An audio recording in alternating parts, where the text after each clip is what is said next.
Gustong umatake mga kababayan sa Palasyo Malacanang. Palace warns public versus kampo ng kadiliman amid alleged June 12 destabilization plot.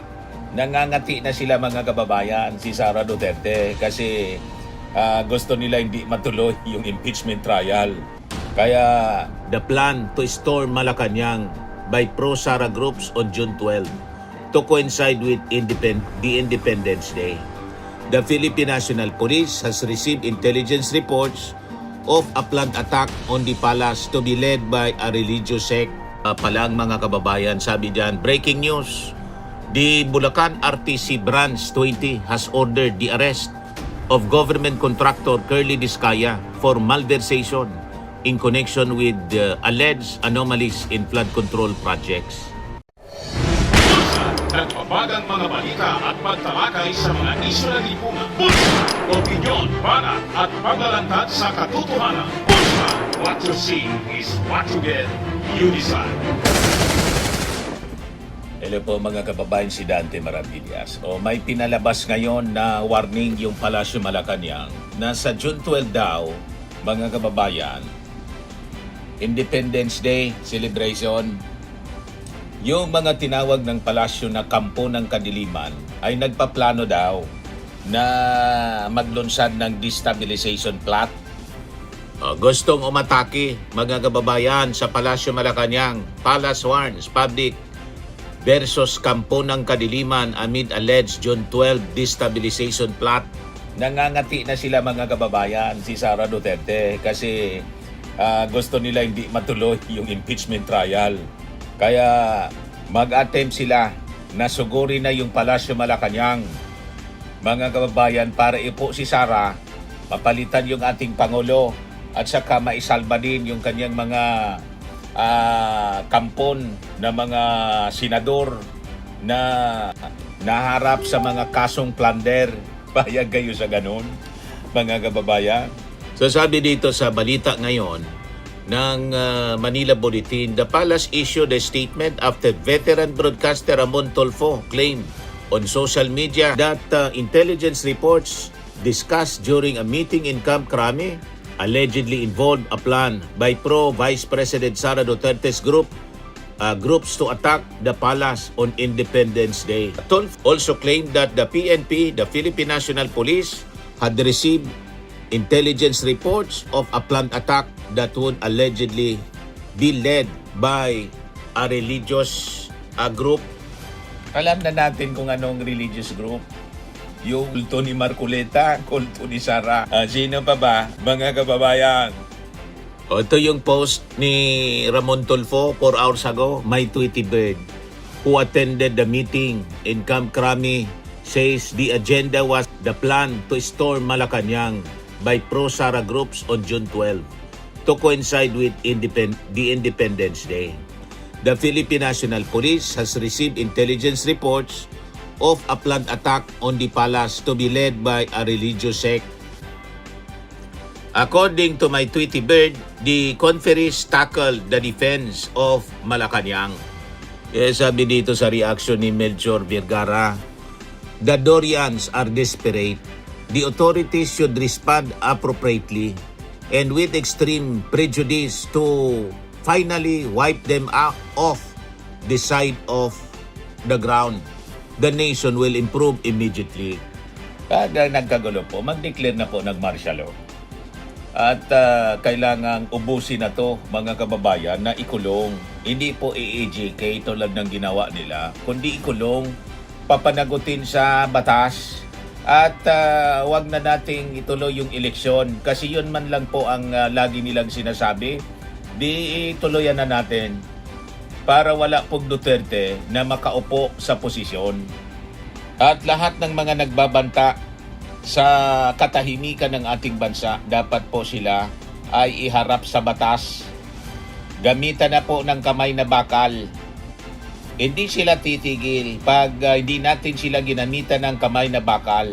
So talagang pinipilit siguro nila na gumamit ng kamay na bakal yung ating Pangulong Bongbong Marcos kasi itong mga taong ito ay minamaliit yung kakayahan ng ating Pangulo. O di i-try nila ngayon.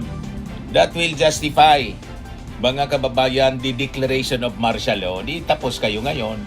Kung mag-declare ng martial law yung ating Pangulong Bongbong Marcos, kayo yung may kasalanan kasi pinilit ninyo yung kamay ng ating Pangulo na gawin ang ayaw ninyong gawin. Pero pinipilit ninyo eh. Anyway, may karapatan po under the Constitution ang ating Pangulo na mag-declare ng martial law. O di ba? Kung talagang ayaw ninyong tumigil, yun ang nararapat po. O di magkasubukan na ngayon, mga kababayan. Kaya sabi dito po sa balita, reacting to the post on Friday, June 5, Presidential Communications Office Undersecretary Claire Castro said authorities have yet to verify the supposed plot. Sa ngayon, wala po tayong makukumpirma na sinasabing plano ng mga destabilizer sa June 12. She said in a text message to reporters. Despite the lack of confirmation, Castro said attempts to destabilize the government are not unprecedented. Hindi na po bago ang mga ganitong aksyon dahil noon pa nila nais iluklok sa pwesto ang kanilang puon na gahaman sa kapangyarihan kahit wala pa ang 2028. Talaga pong gahaman at napaka walang modo, walang hiya. Harap-harapan po yung kanyang pagbabanta. Hindi po, garapalan mga kababayan yung kanilang ginagawa. Kung noon yung mga sitting vice president ay nahihiya at to declare, kahit yung pag-declare po ng presidential bid, nahihiya sila pag malayo pa. Pero ngayon wala na po, pati yung pang-agaw ng posisyon. Lantaran mga kababayan yung pagbabanta para lang po matakasan yung kanilang pananagutan at ng kanyang mga kasama na mga kampon sa Senado. Lantaran na pangwawalang hiya mga kababayan ang ginagawa. So sabi dito sa balita ng Manila Bulletin, the palace official did not identify whom she was referring to in her statement. However, Castro urged the public to remain vigilant. Mag-ingat po tayong lahat sa mga kampo ng kadiliman. Sabi po ni Jose Castro, malinaw po na kampo ng kadiliman. Di ba? Mga kababayan, walang tigil yung kanilang panggugulo. Castro said it is the responsibility of law enforcement and investigative agencies to address any unlawful activities should credible threats emerge. Nasa mandato naman po ng mga law enforcement agency at investigating bodies na aksyonan ang mga ganitong klaseng illegal activities. So as of posting time, the palace had not released any official security advisory regarding the alleged June 12 threat, while police authorities had yet to publicly confirm the existence of such intelligence reports. Continuing po yung kanilang pagbabanta. Matagal na. Paulit-ulit nila, mga kababayan, na sinasabi. Gusto na talaga nila na sugurin yung Palasyo Malacanang. Di ba?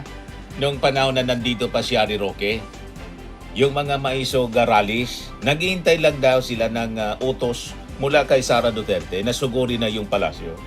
At nandun pa si Sara sa maisog rally. Di ba po? DepEd Secretary pa yon. Imagine mga kababayan, DepEd Secretary ka tapos nandun ka sa rally na gustong sugurin yung Palasyo and you are the incumbent Vice President na magkikinabang. O di ba? Harap-harapan na pangwawalang hiya mga kababayan yung ginagawa nila. Ngayon, sa issue sa Senado mga kababayan, kaguluhan sa Senado, ito yung latest mula sa ating Pangulong Bongbong Marcos. Sabi dito, Marcos want to derate Senate drama at his 2026 SONA. So yan mga kababayan, sabi dito sa report ng Abogado PH. So abangan natin kung ano yung magiging aksyon na gagawin ng ating Pangulong Bongbong Marcos. Hindi man po, wala pang detalye kung ano yon. Abangan nila. Abangan natin mga kababayan. Palang mga kababayan, sabi dyan, breaking news.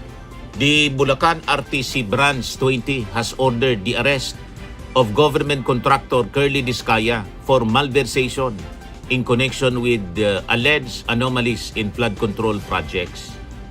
The court has also ordered the arrest of Sara Discaya, St. Timothy Construction Executive Roma Rimando, former DPWH engineers Bryce Hernandez and JP Mendoza and 6 others.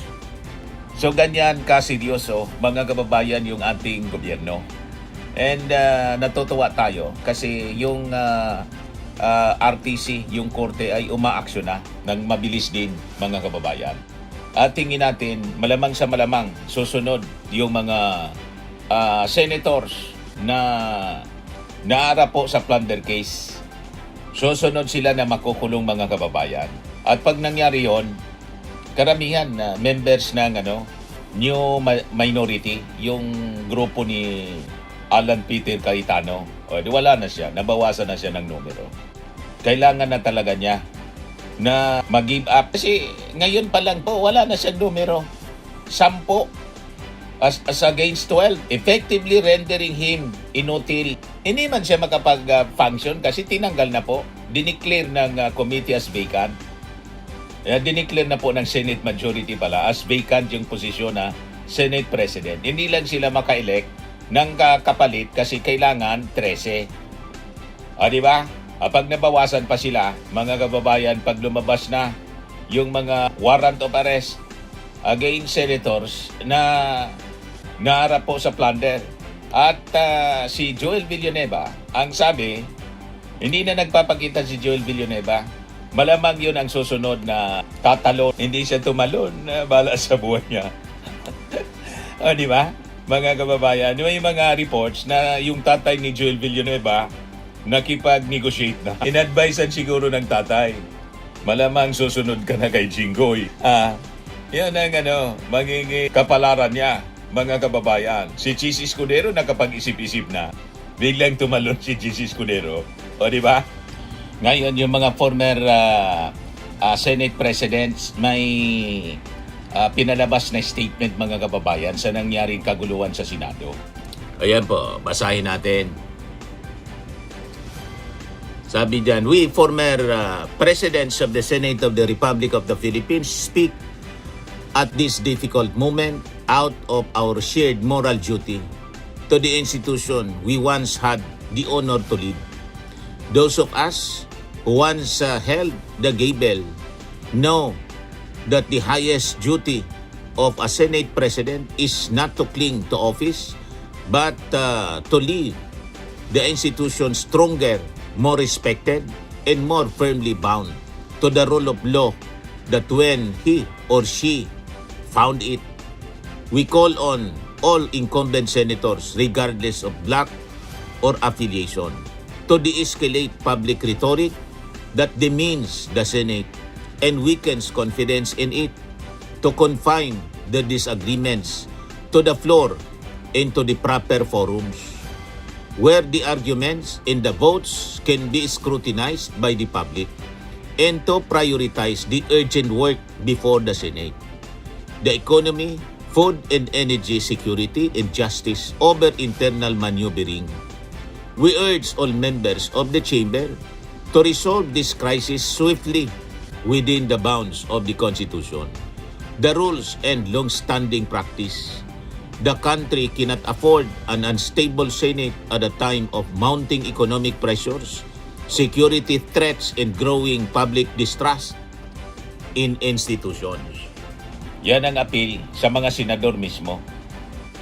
Lalo na siyempre kay Alan Peter Cayetano, na kapituko, mga kababayan, sa pagiging Senate President, na hindi na po siya Senate President kasi tinanggal na po siya. Dilulo siya ngayon. Na feeling niya, Senate President pa siya. Hindi na siya Senate President. Tinanggal na siya. Wala na siyang numero. Kaya nga nakaupong acting President, mga kababayan, si Sherwin Gatchalian. Ganon. Ayan man lang po ang ating short video ngayon. Ako po si Dante Maravillas. Bye-bye po. God bless. Swimming and lifting cream, pinapahid po sa mga pulses in affected area. Mainam po sa paninigas ng mga kaso-kasuan. Ito naman po, Automax Radiant Serum. Sa mukha naman yung application. Anti-aging po siya. You will look 10 years younger than your age. Sa mga cancer patients naman po, baka lang gusto ninyo itong itry. Neng siya red mixed fruit drink. Hindi mo po siya gamot, food supplement siya. Kaya lang, gawa siya, mga kababayan, sa goji berry. Yung goji berry may anti-cancer properties. O ngayon, yung mga inquiries ninyo, dumiritso na lang kayo sa aming messenger sa Facebook para masagot namin agad. Ayos pa, Ayos na ayos niya, Mr. Maravilla. Sa mga naghanap po ng malinis and spacious fitness gym, pumunta lang po kayo sa aming Colossal Fitness Gym. May Grab car rental din po kami. But anyway, ito po pala yung aming bagong product na binibenta online. I am worldwide amazing pure organic barley powdered drink mix from Australia. Negosyo to ng aking anak na architect entrepreneur Riz Maravillas.